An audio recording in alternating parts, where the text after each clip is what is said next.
கன்னிராசிக்காரர்களுக்கு அப்படி ஒன்றும் பெரிய சோதனைகள் எதுவும் தராத ஒரு நல்ல வருஷமாகவே 2025 அமையுங்க. எப்படின்னு பார்த்தீங்கன்னா, முதல்ல வருஷத்தின் ஆரம்பத்திலேயே 6ஆம் இடத்துல சனி இருக்கிறதும் 9ஆம் இடத்துல குரு இருக்கிறதும் ஜூன் மாதம் வரைக்குமே இதில் 11ஆம் இடத்துல செவ்வாய் வலுவாக இருக்கிறதும் மிகப்பெரிய யோக அமைப்பு. அப்போ வருடத்தின் முதல் 6 மாதங்கள் பெரிய அளவில் சோதனைகள் இல்லாமல் நல்லதுகள் நடக்கக்கூடிய ஒரு சம்பாதிக்கக்கூடிய அமைப்புகள் நிச்சயமாக உண்டு. அப்படியே மே மாதத்திற்கு பிறகு பார்த்தீங்கன்னா, குரு 10ஆம் இடத்திற்கு போயிடுறாரு, சனி 7ஆம் இடத்திற்கு போயிடுறாரு, திரும்பவும் 10ஆம் இடத்திற்கு செவ்வாய் போயிட்டு அப்படியே இந்த பக்கம் வருவார். வருட கிரகங்கள் பெரிய அளவில் சோதனைகளை செய்யக்கூடிய அளவில் இல்லை. அதே மாதிரி இப்போது 7ஆம் இடத்தில் இருக்கக்கூடிய ராகு ஜூன் மாதத்திலிருந்து 6ஆம் இடத்திற்கு வரப்போகிறார். அதனால கூட்டி கழிச்சு பார்த்தா பெரிய அளவில் சோதனைகள் எதுவும் இருக்காதுங்க. வருடத்தின் முதல் பகுதியில் சனியால் கிடைக்கக்கூடிய நன்மை வருடத்தின் பிற்பகுதியில் ராகுவால் கிடைக்க போகிறது.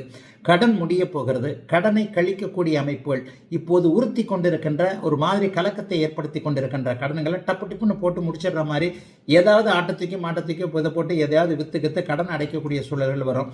ஹெல்த் இஷ்யூஸ் இருக்கிறவங்களுக்கு அந்த ஹெல்த் இஷ்யூஸ் சரியாக போகக்கூடிய தன்மை உண்டு.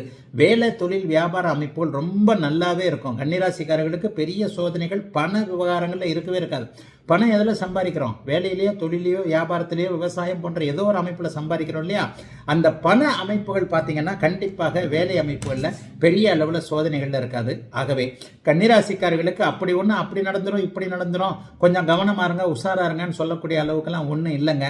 சிலருக்கு பார்த்தீங்கன்னா வெளிநாடுகளில் இருக்கக்கூடிய அத்தனை கன்னிராசிக்காரர்களுக்கும் இருக்கின்ற நாடுகள்லேயே நல்லதுகள் நடக்கக்கூடிய தன்மைகள் கண்டிப்பாக இந்த வருஷம் இருக்குதுங்க.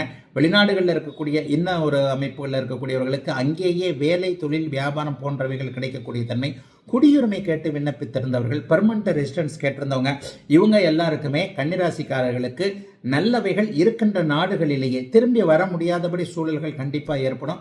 அங்கேயே செட்டில் ஆகக்கூடிய தன்மைகள்லாம் நிச்சயமாக ஏற்படுங்க.